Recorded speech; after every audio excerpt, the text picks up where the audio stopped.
Hi guys, magandang morning. Eto, pakita ko pala sa inyo. Ito yung bagong bili na ni Habi.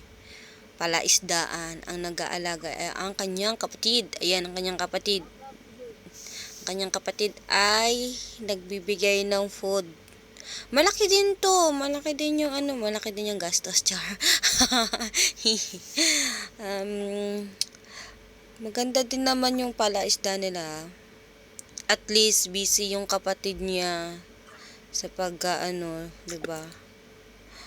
Sa pagbi-business nila diyan. Kasi na dead yung father niya last last in May. Ay no, in what's mean?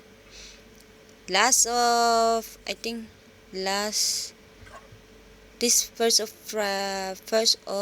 February namatay yung father niya. So kailangan nila talagang mag mag work kasi wala nang father.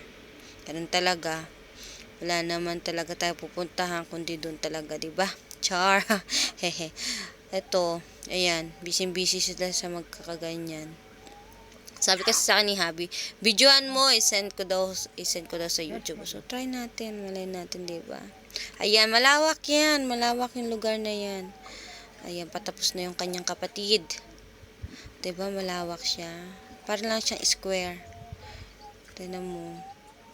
Laki ng planggana nila, no? Sa Pilipinas yan, ako. Hanggang dyan lang, hanggang doon. Tapos doon sa magkabilang dulo. Yan lang yung tubig. Tapos, nilalagyan lang nila ng tubig ulit. Tapos, pag papasip-sip nila ulit. Ano ba? Thank you. Thank you for your watching, for everyone. Ito na naman ang life ng Bangladesh.